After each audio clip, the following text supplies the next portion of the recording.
Subscribe करें और bell दबाएं ताकि कोई खबर रह न जाए।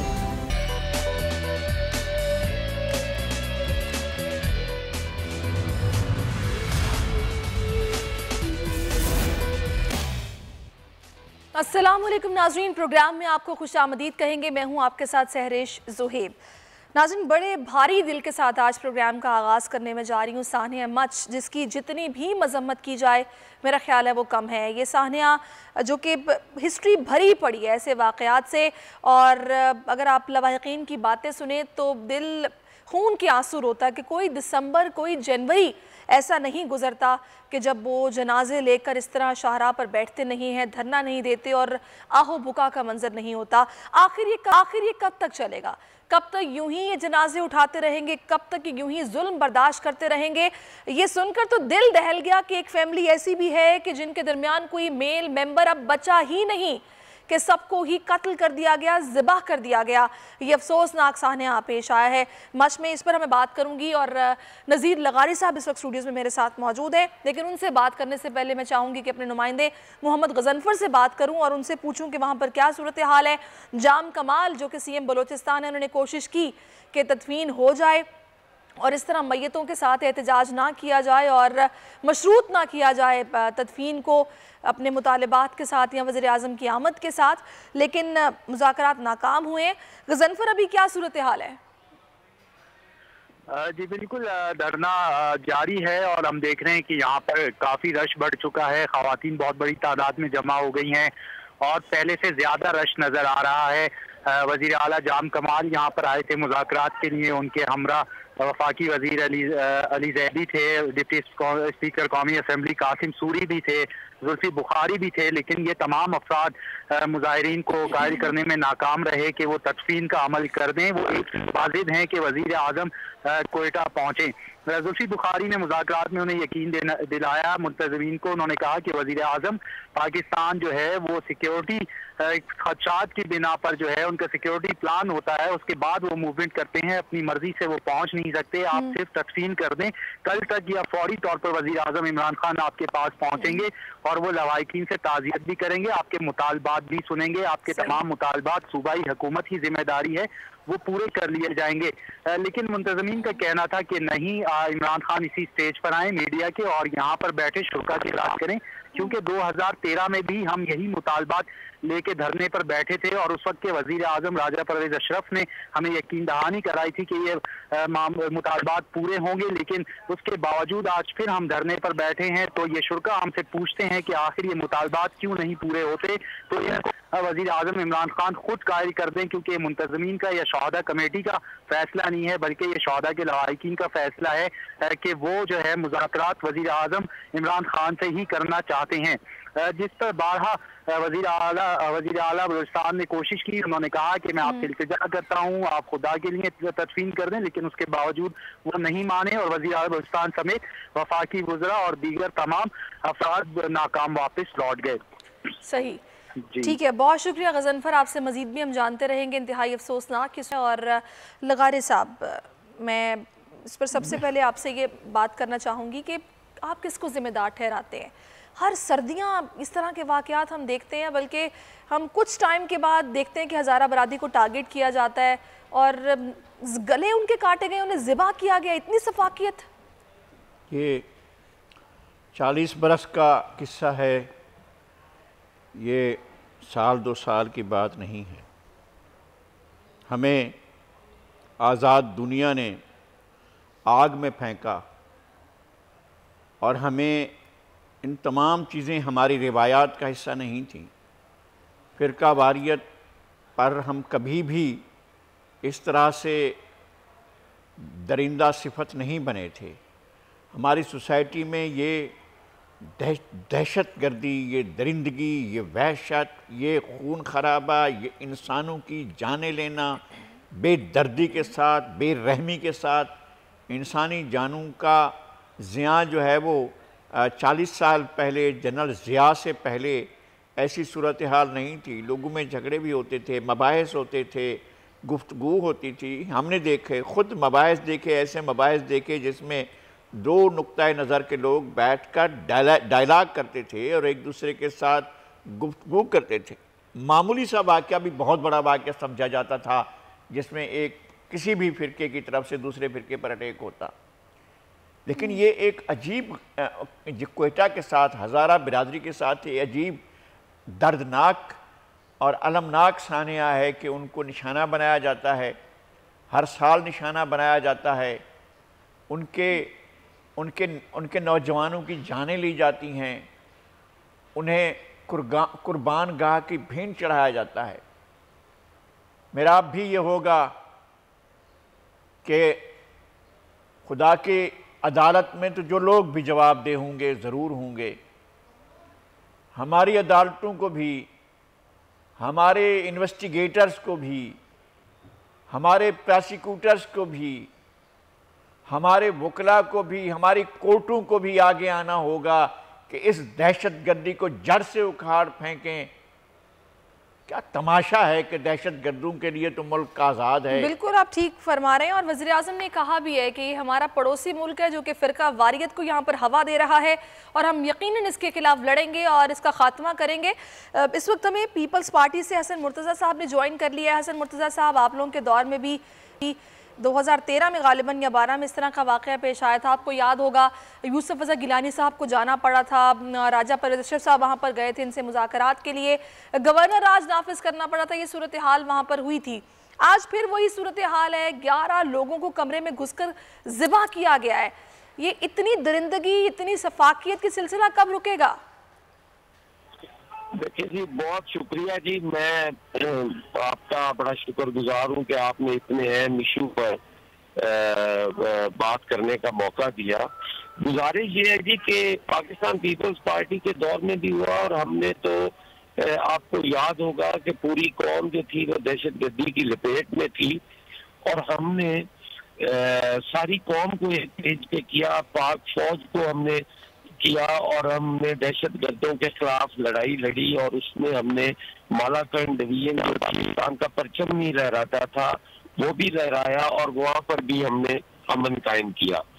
और आज भी ये बड़ा अफसोसनाक हूँ कि ये पूरी कौम को इकट्ठे होने की जरूरत है। आज हमारी जो क़यादत है वो मुंतशिर है, और मैं नहीं समझता कि हुकूमत जो है, ऐसे मामलों पे हम सियासत भी नहीं करना चाहते, लेकिन यहाँ पर ये जरूर कहूँगा कि ये विजन और आपकी सोच का जो है वो बड़ा अमल दखल होता है।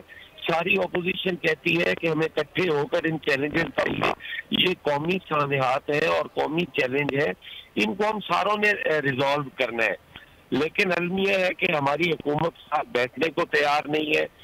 हज़ारा बिरादरी के लिए ये बहुत बड़ा मौके पर ये बात तो मेरा ख्याल है नहीं कहने वाली बनती कि भाई हमारी हुकूमत बैठने को तैयार नहीं। आज वज़ीर आज़म ने खुद ट्वीट किया है, उन्होंने कहा है कि मुझे इस दुख का एहसास है और मैं चाहता हूं कि तदफीन कर दी जाए ताकि उनकी रूहों को सुकून मिले। मैं खुद आऊंगा, आपसे आके मिलूंगा। नहीं, ये उनका ट्वीट आज आया है ना, तो उनके ट्वीट से तो आप ना कानून साजी कर सकते हैं, ना आप सारों को एक पेज पर ला सकते हैं। तो हसन मुर्तजा साहब, जब से आप लोग अपोजिशन में हैं, आप लोगों ने कब कानून साजी की बात की? आप लोग तो बात ये कर रहे हैं सिलेक्टेड, महंगाई निकालो। इन इश्यूज पर तो आप लोगों ने भी बात नहीं की। आज ही क्यों आप लोग बात कर रहे हैं? आप लोगों के दौर में भी ये वाकयात हुए हैं।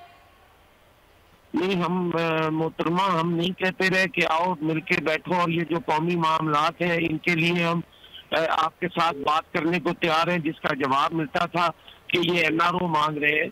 इस तरह आप ना करें, ऑपोजिशन और एनआरओ जिस तरह आप लोग मांग रहे थे वो भी उन्होंने दिखा दिया। जो नैब के सारे वो कवानीन में तब्दीली का पर्चा उन्होंने सारा पढ़ के सुनाया। देखिए, मैं सियासत की तरफ नहीं जाना चाह रही, मैं ये चाह रही हूँ कि इस मसले का हल निकलना चाहिए। आपके जहन में क्या हल है? शायद आपने पढ़ा नहीं है, वो शायद आपने पढ़ा नहीं है। हमने सब सुना है, शिबली फराज साहब ने पूरी डिटेल में बताया है। दे दूंगा, वो 26 नकात 34 थे सर। आपने मेरे ख्याल में सिर्फ वो पढ़ा है जिसको पीटीआई भी कहती है कि ये गलत है। जो आमरीत के कवानीन है उनको खत्म करने के लिए पार्लियामेंट की जिम्मेदारी बनती है। आप दो चीजों को ना मिलाएं, ये वाकई बहुत बड़ा और सीरियस इशू है। हमें इस पे सीरियस भी बहस करनी चाहिए, और हुकूमत को भी चाहिए कि वो ऐसे मामलात पे ना वो सियासत करे ना अपोजिशन सियासत करे। और आपसे भी मेरी गुजारिश है कि ऐसे मामला को आप भी संजीदगी से ले, उसको इस तरह हसन मुर्तजा साहब, मैं तो बिल्कुल संजीदगी से लेते हुए आपसे इसका हल पूछ रही हूँ। आप कह रहे हैं हुकूमत संजीदा नहीं है, वो बैठना नहीं चाहती है। मैं तो आपको बता रही हूँ, जाम कमाल साहब आज गए हैं, वज़ीर आज़म ने ये कहा है, शेख रशीद गए हैं, फैसल वाउडा गए हैं, और मैं आपको यही तो बता रही हूँ। मैं केस में सियासत को नहीं घसीटना चाहिए, कौमी इशू है, सबको एक पेज पर होना चाहिए। ये आज तीसरा दिन हो गया है मोहतरमा वजीर आजम साहब को आज ट्वीट याद आया है कि मैंने ट्वीट करना है। और फैसल वाडा साहब तो वो इतने सीरियस आदमी है ना, जो उस दिन जब चाइनीज कॉन्सुलेट, चले इसका जवाब मैं मुसरत चीमा साहिबा से ले लेती हूँ। पाकिस्तान तहरीक ताल्लुक़ इन्होंने में ज्वाइन किया है। मुसरत साहिबा, अभी आपने गुफ्तगू सुनी होगी हसन मुर्तजा साहब की, वो ये बोल रहे हैं कि आप लोग मच वाक़े को आप लोगों ने इतना सीरियस नहीं लिया, आप लोग बैठकर बात नहीं करना चाहते हैं। वज़ीर आज़म को चौथे दिन याद आया ट्वीट करना। बिस्मिल्लाहिर्रहमानिर्रहीम, बहुत शुक्रिया। इंतहाई अफसोस और दुख के साथ कहना पड़ता है कि अपोजिशन ने कभी जिम्मेदारी का मुजाहरा नहीं किया। जब भी इस मुल्क के अवाम पे, मुल्क पे मुश्किल घड़ी आई, तब ये अपनी अपनी सियासत चमकाने के लिए बैठ जाते हैं। मच या ये जो वाकया है या इस तरह के जो वाकयात हैं, मुझे बड़े इंतहाई दुख के साथ कहना पड़ता है कि एक तो ये पहला वाकया नहीं है। दूसरी बात ये कि जितना हमने सीरियस लिया है, ये हमारे पिछले स्टेप्स ने भी बताया और आने वाले हमारे स्टेप्स भी बताएंगे। लेकिन कोई पैंडेमिक हो, अटैक्स हो, टेररिज्म हो इस मुल्क में, बैरूनी दुश्मन जब भी हमारे ऊपर वार करता है, तो ये माशाल्लाह जल्दी के ऊपर तेल का छिड़कने का इनका सिर्फ यही रोल है। याद रखें, इन्होंने कभी भी कंस्ट्रक्टिव बात नहीं की, ना करेंगे। मैं एक इनसे सवाल करती हूँ, ये वेटिंग गवर्नमेंट है ये ऑपोजिशन, और माशाल्लाह ये जो 11 का गठजोड़ है, जो हर वक्त जिन्होंने उधम मचाया हुआ है, 2.5 बंदे इकट्ठे करके, ऑपोजिशन के लोगों में से कौन जाके गया सॉलिडारिटी के लिए? जलसा मौलाना वहां भी रखें, और कोयटा पहले ये जलसा करके आए हैं जबकि शदीद किस्म के खतरात थे टेररिस्ट अटैक्स के। उसके बाद ना सिर्फ कोविड के आगे लोगों को एक्सपोज किया, बल्कि इन्होंने जलसा भी किया और वहां पे टेररिज्म हुई भी। अभी इस वक्त हम उनके दुख में ना सिर्फ बराबर के शरीक हैं, और पहले भी प्राइम मिनिस्टर साहब तशरीफ लेके गए थे, आगे भी वो जाएंगे। मसला ये है कि किसी के विजिट से चीजों को सिंपैथेटिक वे में या उनके साथ इजहार ताजियत और यकजहती के लिए तो समझ आती है, लेकिन असल जो स्टेप्स करने के हम उस पर कर रहे हैं। आज हम आर्म फोर्सेस के साथ खड़े हैं, और ये जो दहशतगर्दी है जिसमें बलोचिस्तान रोज जलता है, उसके पीछे कौन से मुहर्रकात है, ये सोचने इस पे ये लोग क्यों नहीं बात करते? सही हो गया। ठीक है मुसर्रत साहिबा, ये कि हमारा बैरूनी दुश्मन इंडिया इंतशार फैलाना चाहता है, और ये सेक्टेरियन जो टेररिज्म है उसको वो हवा देना चाहता है कि हमारे मुल्क के अंदर और बिलखसूस बलूचिस्तान के अंदर हालात खराब हो। और उनके ये सो कॉल्ड नुमाइंदा जब प्रचार करते हैं, तो इंतहाई दुख और अफसोस के साथ कहना पड़ता है कि ये कोई जिम्मेदारी वाली पॉलिटिक्स नहीं है, ये कोई जिम्मेदारी वाली ऑपोजिशन नहीं है। ठीक है, आपका पॉइंट आ गया मुसर्रत साहिबा। नज़ीर लगारी साहब, ये सेक्टेरियन बुनियादों पर जो ये फ़िरका वारियत फैलाने की जो कोशिश की जा रही है, हवा देने की इसको कोशिश की जा रही है, पड़ोसी मुल्क इसमें मुलव्वस है, इसका वज़ीर आज़म ने भी आज इशारा दे दिया है। अब लगारी साहब, इसका हल क्या है? क्या ऑपरेशन करने की ज़रूरत है? नेशनल एक्शन प्लान पर सही मानों पर अमल दरामद करवाने की ज़रूरत है? आप इसका हल क्या समझते हैं?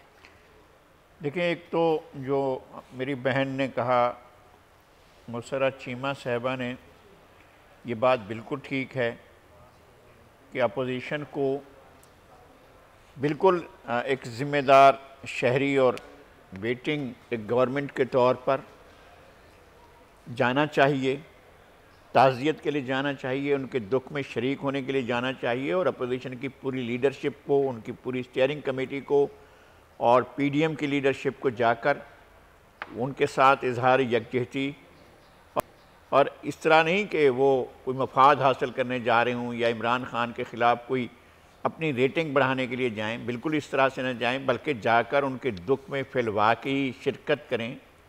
और बल्कि मैं ये चाहूँगा कि वज़ीर आज़म और अपोजिशन के लीडर्स एक साथ जाएं।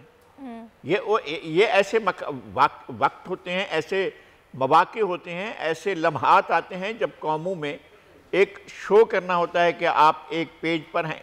कम अज़ कम मुल्क के इज्तिमाई मफाद के पेश नज़र आप एक पेज पर हैं, तो फिर दुनिया को ही मैसेज आता है, और देखने वाले भी देखते हैं कि अपने सियासी इख्तिलाफात के बावजूद दुख की घड़ी में हुकूमत और अपोजिशन एक साथ हैं, बिल्कुल। तो ये बहुत अच्छा सिनारियो होगा कि अगर जनाब इमरान खान खुद कहें कि आ जाएं, इस मौके पर सियासत नहीं करते हैं, हम जाते हैं वहाँ जाकर बैठते हैं, मरियम नवाज़ भी आ जाएं, बिलावल भुट्टो जरदारी भी आ जाएं, मौलाना भी आ जाएं और जाकर वहाँ बैठें, आपकी मुखालफत जारी रहे, आपके एक दूसरे के साथ सियासी महाजाराई जारी रहे, आपकी एक दूसरे को हटाने बिठाने की बातें जारी रहें, मगर इस मौके पर आप दुनिया को भी और उस कम्युनिटी को भी ये मैसेज दें कि हम दहशतगर्दी के खिलाफ एक पेज पर हैं।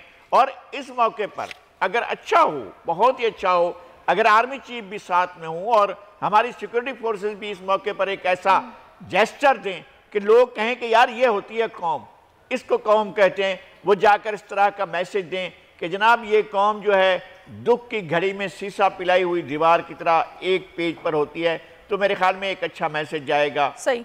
चलिए मैं यहाँ पर मुसरत साहिबा आपसे पूछना चाहूँगी कि मैंने फैसल बावड़ा साहब को सुना है कि फैसले हो चुके हैं, वज़ीर आज़म जाहिर सी बात है ऐसे नहीं बैठे हुए थे, ट्वीट तो उन्होंने आज किया है, लेकिन इस सूरत हाल पर गौर हो रहा था, तो फैसला हुआ क्या है? अब जो वहाँ पर लवाहिकीन बैठे हैं वो तो ये बोल रहे हैं कि इस तरह को वाक़या पेश आता है, कोई तंजीम कोई जमात इसकी जिम्मेदारी कबूल कर लेती है, हम इसको नहीं मानते हैं, ये ग्रुप्स हैं जो कि निकलते हैं इस तरीके से कार्रवाइयाँ करते हैं, इनके खिलाफ कार्रवाई होनी चाहिए, ये कार्रवाई अब किस तरह होगी? इसमें तो कोई दूसरी राय है ही नहीं। इसमें अगर आप ये देखें कि प्राइम मिनिस्टर साहब और हमारे जितनी भी आर्म फोर्सेस हैं और आर्मी चीफ साहब वो एक पेज पे हैं और फैसले की घड़ी देखें, ये जो इस तरह के अंधोनाक वाकयात होते हैं, अगर आप ये देखें कि जब APS का सानिया हुआ था और उसके बाद फिर जिस तरह से ज़रबे अज़्म और जिस तरह की जो चीज़ें थी उन्होंने इनका कला कमा किया था, इसी तरह ये जो इतने मजलूमों की जो जानें, जो ये शोहदा हैं, इनका खून रंग लाएगा और आईन होलकार है, जाहिर है वो इधर के जो दुश्मन बैरूनी दुश्मन है वो आपके अंदर छुपी हुई सफ़ों में से जिन लोगों को वो किसी ना किसी अपने अज़ाइम में इस्तेमाल करने के लिए जब इस्तेमाल करते हैं, तो हम इस इश्यू को we will not let it go. इंशाल्लाह इनको इंसाफ देने की बात तो एक तरफ, हमें अपने मुल्क से ये दहशतगर्दी जैसा नासूर ऐसा कि जो हमारे दरीना दुश्मन इंडिया के हाथों में जब ये खेल के तो ये मजलूम और निहत्ते लोगों को अपना शिकार बनाते हैं, तो इंशाअल्लाह ताला हमारा मुल्क एक मजबूत मुल्क है। अल्हम्दुलिल्लाह हमारी सिक्योरिटी मजबूत हाथों में है और हमारे फैसले बहुत ही मजबूत हाथों में है। हमें मायूस होने की बजाय इस वक्त एक कौम की शक्ल में उभर के आना चाहिए। हमारी सियासत, मैं अपने नज़ीर भाई की इंतहाई, पहले भी मैं इनकी बहुत रिस्पेक्ट करती हूँ और इन्होंने बजा फरमाया, देखें हम सियासत करने के लिए बड़े इश्यूज पड़े होते हैं वो, और इस मुल्क में थोड़े मसाइल है। जब इस तरह की चीज हो तो हर साइड को जिन्होंने इस मुल्क के अवाम से उम्मीदें लगा रखी हैं, और हम जो कुछ हैं आज, चाहे गवर्नमेंट वाले हैं, जो अपोजिशन वाले हैं, हमारी सियासत सब कुछ इस मुल्क की वजह से और इस मुल्क के अवाम की वजह से है। तो खुदा के वास्ते जब इस तरह की इशू हो तो उसके ऊपर हमें बिल्कुल आप ठीक कह रही है, पाकिस्तानी होकर सोचना चाहिए। और अब यही उम्मीद की जा रही है कि वज़ीर आज़म इस मैटर को सीरियसली संजीदगी से लेते हुए स्टेप्स अब लेंगे और यकीनी तौर पर यहाँ पर या तो ऑपरेशन कोई करवाया जाएगा, क्योंकि मुतालबा उनका यही है कि यहाँ पर ऑपरेशन हो, पहाड़ी इलाका है, जो इस तरह के दहशतगर्द हैं या उनकी मुआवनत करने वाले हैं जो छुपे बैठे, उनको निकाला जाए और गिन कर उनको पकड़ा जाए और उनको सज़ा दी जाए। किस तरह वो यहाँ पर फ़िरका वारियत को हवा दे सकते हैं, यहाँ पर कत्ल गारतगिरी कर सकते हैं।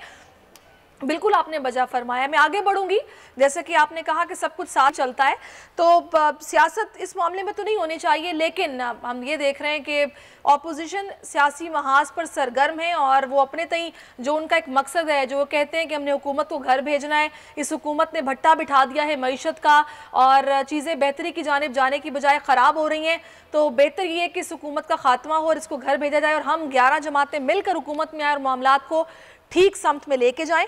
आज बनू में होने वाली रैली, और इस रैली को तारीखी कहा जा रहा है और इसके इलाके की सियासत पर गहरे असरात मुरतब होंगे। मौलाना फजल रहमान ये कह रहे हैं।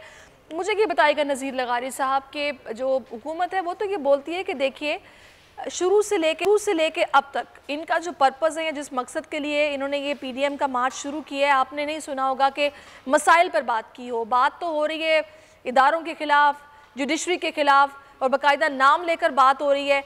तो ये क्या इनका मकसद है जिस पर लोग इनके साथ चलेंगे और इनकी करप्शन बचाने के लिए इनके साथ चलेंगे? जो जिन लोगों ने बात की थी इदारों के ख़िलाफ़ या इदारों की अथॉरिटीज़ या अफसरान का नाम लिया था, उस पर तो मेरा भी मौक़िफ़ ये था कि इस तरह की बातें नहीं होनी चाहिए, इसलिए कि सिस्टम बहुत बड़ी चीज़ का नाम होता है। सिस्टम दो अफराद का नाम नहीं होता है, या दो मनसबदार या दो अहदेदार। जैसे अभी वो भी कह रहे थे कि वज़ीर आज़म अपनी मर्ज़ी से मूव नहीं कर सकते। वो हमारे दोस्त यहाँ पर जनाब अली जैदी साहब जो क्वेटा में वहाँ गए थे उनके पर ताज़ियत के लिए, तो वो भी कह रहे थे और दोस्त भी कह रहे थे, फैसल वाडा साहब भी यही कह रहे थे कि जी तो वज़ीर आज़म भी बाज़ औक़ात अपनी मर्ज़ी से कुछ नहीं कर सकते हैं। बहरहाल बहुत सी चीज़ें देखने के लिए होती हैं। असल बात यह है कि आपका इंटेंशन क्या है, आपने एक दूसरे के साथ लड़ना है या इस मुल्क के लिए कुछ करना है, मुल्क के लिए डिलीवर करना है। मैं हुकूमत से यह कहता हूँ कि आपने 1, 2, 3, 4, 5, 15, 20 आपने अपोजिशन के रहनुमाओं के ख़िलाफ़ केसेस भी बनाए या इंक्वायरियाँ भी की या इन्वेस्टिगेशंस भी की हैं, लेकिन ज़ाहिर है पूरी पार्लियामेंट तो ये 20-21 अफराद की नहीं है। आपको पार्लियामेंट के साथ और पार्लियामेंट में पार्लिमानी अपोजिशन के साथ एक रिश्ता तो रखना होता है, एक ताल्लुक़ तो रखना होता है। तो आप बैठकर बात तो करें। पाकिस्तान मैं यहीं पर आपको रोकूंगी लगारी साहब। मुसरत साहिबा, ये गिला बार बार आप लोगों से किया जाता है कि ताल्लुक तो रखें, बैठकर बात तो करें। आप लोगों ने तो बैठ के बात ही नहीं की, बात होती नहीं। आप पहले बोल देते हैं कि एनआरओ मांग रहे हैं, फिर उसके बाद उन्होंने एक लंबी चार्ट शीट आप लोगों के हवाले से रखी हुई है कि अंडे महंगे हो गए हैं, दालें महंगी हो गई हैं, मुर्गी महंगी हो गई, दवाएं महंगी हो गई, गरीब आदमी के लिए 2 वक्त की रोटी खाना मुश्किल हो गया। इसका जवाब तो दें। अब तो एलएनजी नहीं मिल रही, गैस महंगी हो गई, बिजली महंगी हो गई, या पीछे बचा क्या है? आप लोगों ने जीडीपी माइनस में चला गया, आप कह रहे हैं चीजें बेहतर हो रही हैं। देखें सैरिश, जो नज़ीर भाई बात कर रहे हैं वो आइडियल सिचुएशन है। अगर ऐसा हो तो फिर तो इस मुल्क के सारे मसले हल हो गए ना। इम्पोर्टेंट चीज ये है कि ये एक आइडियल सिनेरियो को डिस्कस कर रहे हैं। होना तो आइडियली इसी तरह ही चाहिए, लेकिन सबसे अहम बात यह है कि ऑपोजिशन हमारे साथ एनआरओ के अलावा किसी और चीज पे हमारी बात सुनने को तैयार नहीं है। इस चीज के अलावा वो हमारे साथ किसी सूरत भी, और आपको क्या लगता है कि ये जो सो कॉल्ड इनकी पीडीएम की जो मूवमेंट है ये इस मुल्क के इश्यूज के लिए है? तो आप अपने दिल पे हाथ रख के बोलें कि क्या ये सारे इश्यूज याद अलाप रहे हैं, या क्या इनके क्रिएट करना नहीं है? उसकी वजह यह है कि अगर 72 साल किसी न किसी शक्ल में आप पावर में रहे और उसके बाद अगर 2.5 साल हमें मिले हैं, तो चले थोड़ा सा रुकेंगे आप। यही बात हुकूमती वज़रा बोल रहे हैं। साल की जो खराबी है वो 2 सालों में इमरान खान कैसे ठीक करके दिखा दें, ये नामुमकिन सी बात है। और इमरान खान ने खुद भी बोला कि मैंने कोई स्विच तो नहीं रखा हुआ कि मैं उसको ऑन करूंगा चीज़ें ठीक हो जाएंगी, ऑफ करूंगा ख़राब हो जाएंगी, ऐसा नहीं है। खैर, एक ब्रेक लेते हैं। मेरे मेहमान मेरे साथ मौजूद हैं, ब्रेक के बाद वापस आएंगे, मज़ीद बात करेंगे। आप भी हमारे साथ रहिए।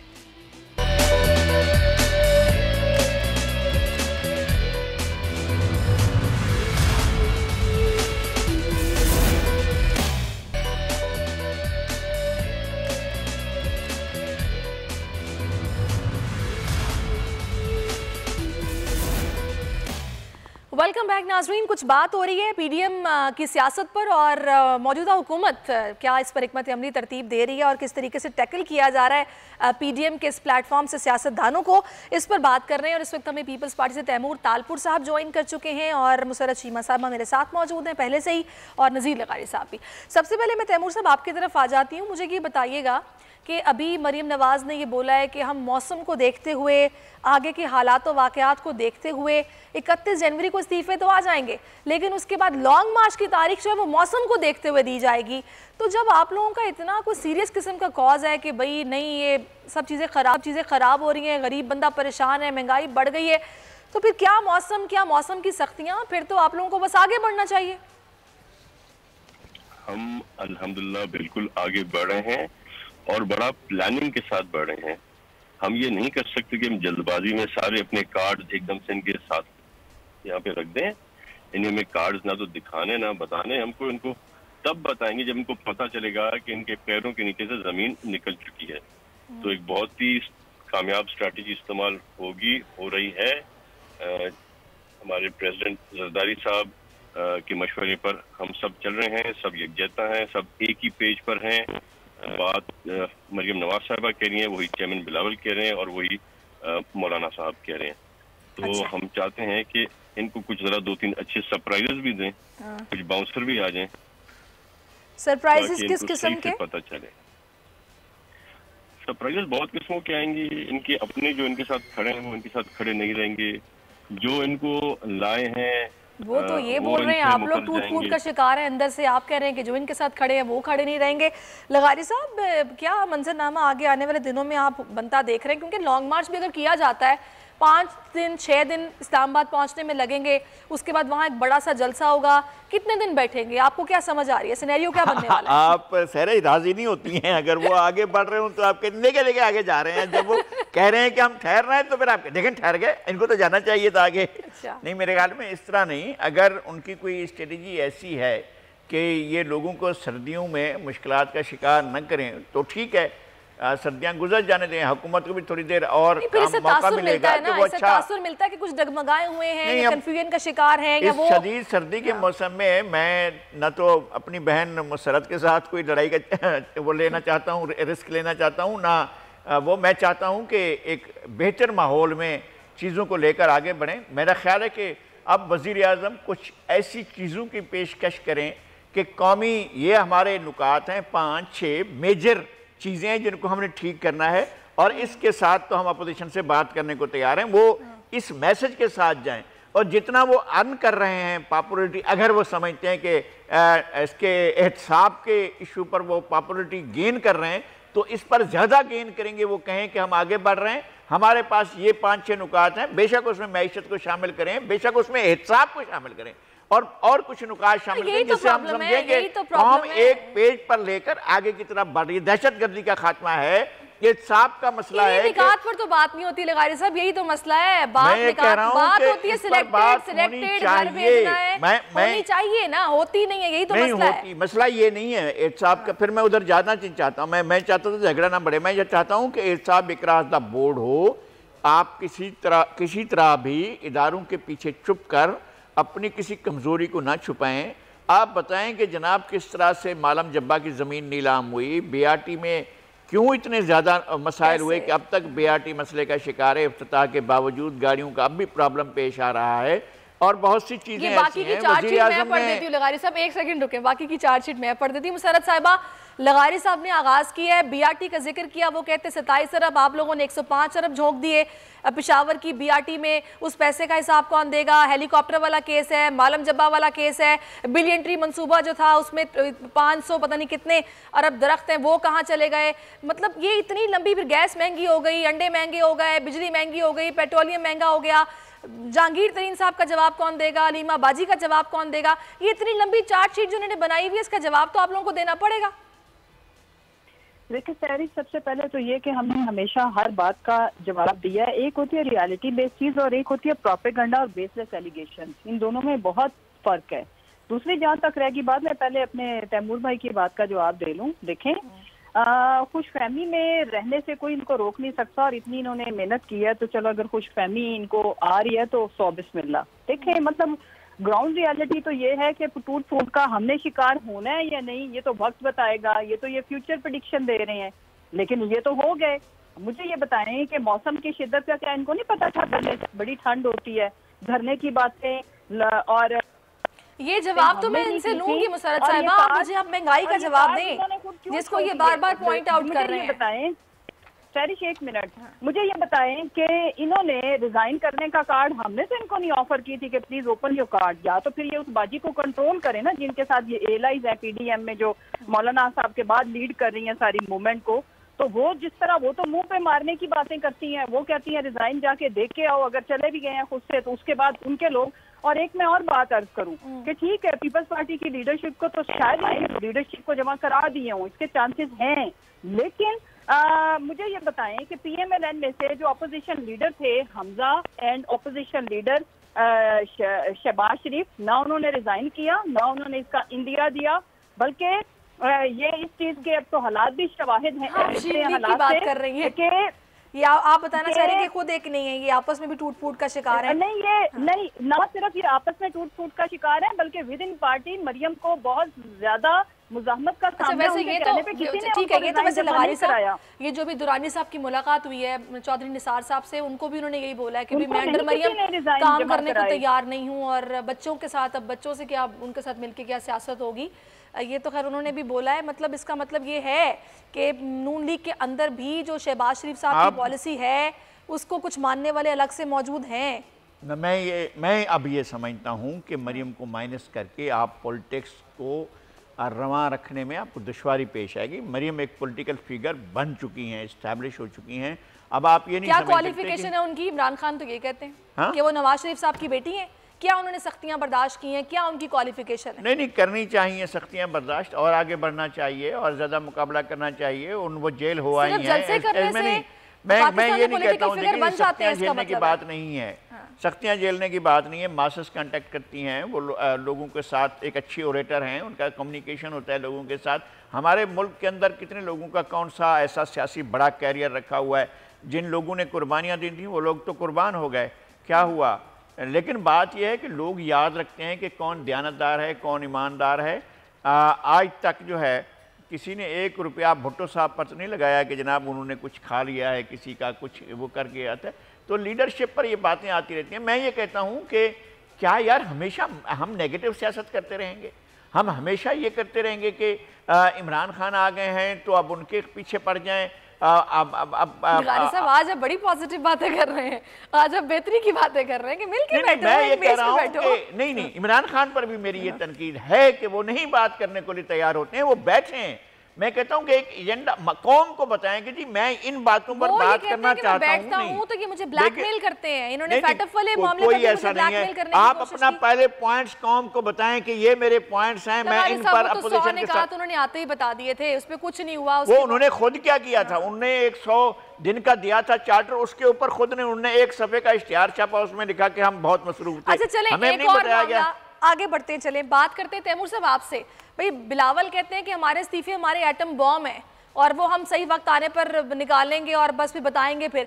अब मुझे ये बताएं कि ये तो एक किस्म का टेस्ट केस हो गया ना। 2 इस्तीफे जो नून लीग की तरफ से गए स्पीकर साहब की तरफ, जिस पर मरियम नवाज ने बाद में ये बोला कि चले गए जैसे भी गए इनके मुंह पे मारो, और इनको 2 इस्तीफे, वो उन्होंने बोल दिया इस्तीफे जाली, हम तो हमारे तो है ही नहीं इस्तीफे, और उन्होंने इनकार कर दिया उनकी तस्दीक करने से। तो ये तो टेस्ट केस था, उस पर अब देखें ना, आपको फिरदौस साहिबा कह रही है कि आप लोगों के इस्तीफों को फंगस लग रही है, उन्हें पहुंचाएं जहां पर पहुंचाने हैं।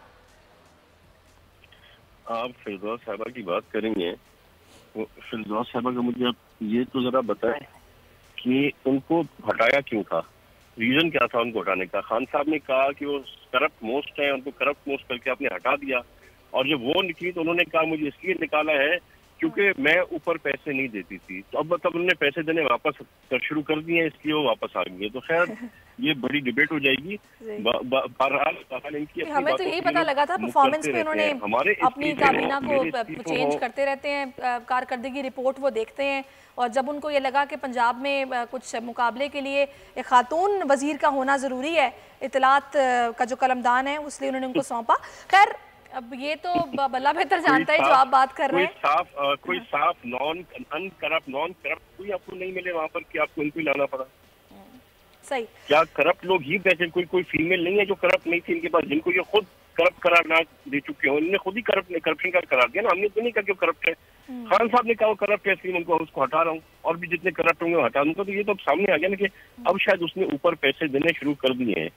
दूसरी बात, जहाँ तक हमारे इस्तीफों की बात है, बात कर रहे हैं, अब इसमें हमारे पास कोई सबूत नहीं है, हम इसमें कुछ कह नहीं सकते हैं। लगारी साहब भी मुस्कुरा रहे हैं। चले खैर, मैं इसी पर आपका शुक्रिया अदा करूंगी। तैमूर साहब आपका भी शुक्रिया, मुसरत साहब आपका भी बहुत शुक्रिया, और लगारी साहब मेरा ख्याल है आप मेरे साथ ही भी रहें, अभी आपको जाने की ज़रूरत नहीं है। एक और बहुत अहम मामला है जनाब, और सीरियस मामला है, संजीदा मामला है, उस पर थोड़ी सी बात कर लेते हैं।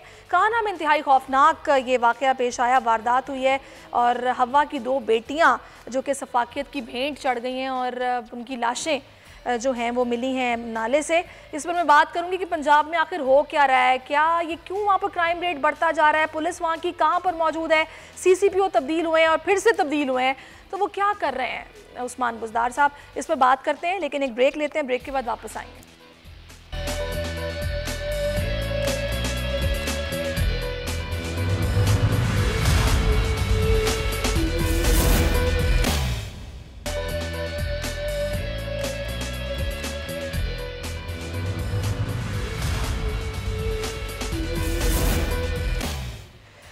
वेलकम बैक नाज़रीन, फिर से एक भारी दिल के साथ ये खबर मैं आपके साथ शेयर कर रही हूँ। कान्हा में जो खौफनाक वारदात हुई है, हवा की 2 बेटियाँ जिनकी लाशें मिली हैं नाले से और गले इनके काटे गए हैं।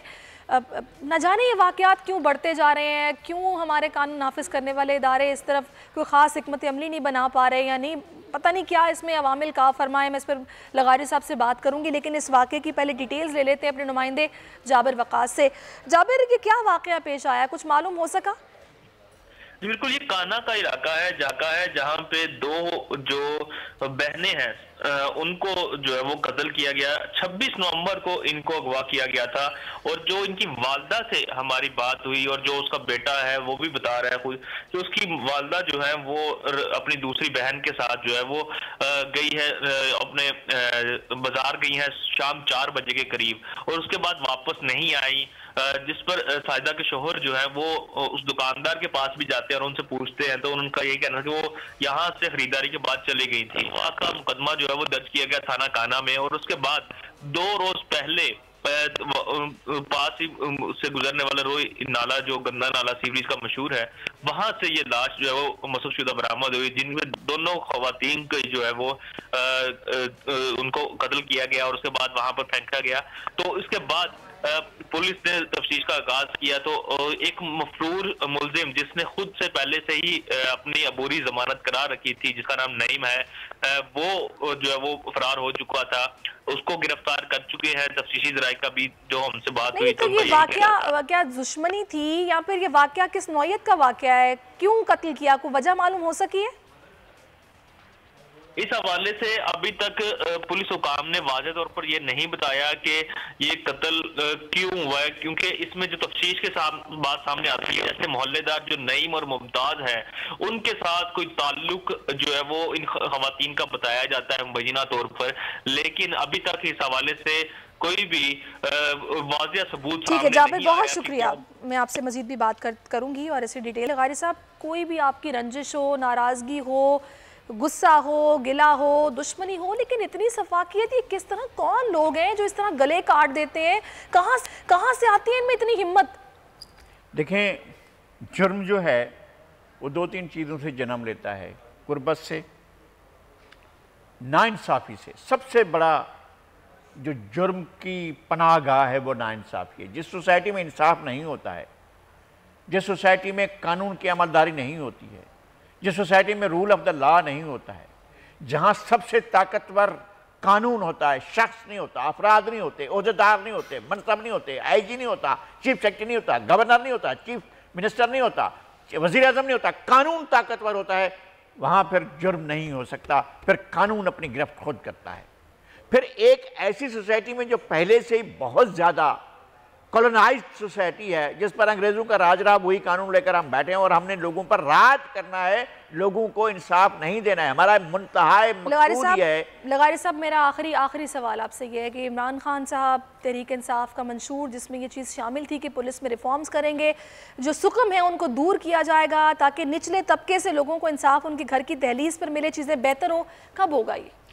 नासिर दुरानी साहब से पूछा जाए, वो गए थे और फिर कान पकड़कर निकलकर वापस आए थे, तो किसने उन्हें मजबूर कर दिया था कि वो कानून की अमलदारी के लिए पुलिस रिफॉर्म्स ना करें और पुलिस के अंदर एक नया कल्चर पैदा ना करें जो इंसान दोस्त हो, जो अवाम दोस्त हो, जो मजलूम का साथ दे, जो गरीब का साथ दे, जिसके साथ नाइंसाफी हुई उसका साथ दे। साहब, मैं तो मुंतज़िर हूँ उस वक्त की जब वज़ीर आज़म अपने इस वादे को वफा करेंगे, खुदारा कुछ किया जाएगा। इंसान है, कोई टिश्यू पेपर नहीं है जिन्हें आप हाथ में स्क्यूज़ करेंगे इस तरह और ऐसे फेंक देंगे कि बस इस्तेमाल कर दिया और फेंक दिया। ये जिंदा जीते जागते इंसान है, कुछ खुदा का खौफ करें, कुछ ये दीन से दूरी भी है शायद इसके अंदर के लोग इस तरीके से सफाकियत पर उतर आते हैं। लगारी साहब, बहुत शुक्रिया आपका, जाबिर का भी बहुत शुक्रिया। और जाते जाते मैं चाहूँगी कि एक बार फिर से वज़ीर आज़म पाकिस्तान, हुकूमत पाकिस्तान से अपील करूँ, 21वां रोज़ है, हुकूमती एक्शन के सहाफ़ी मुंतज़िर हैं, चेयरमैन पैमरा को उनके ओहदे से हटाया जाए, वो शख्स जो कि मेरिट पर पूरा उतरता हो, इस ओहदे का अहल हो, उसको अपॉइंट किया जाए, बराए करम, बराए मेहरबानी। ये अपील है सहाफ़ियों की आपसे, वरना तब तक एहतजाज का सिलसिला यूं ही जारी रहेगा। इसके साथ ही मुझे इजाज़त दीजिए, अपना बहुत ख्याल रखिए, अल्लाह हाफ़िज़।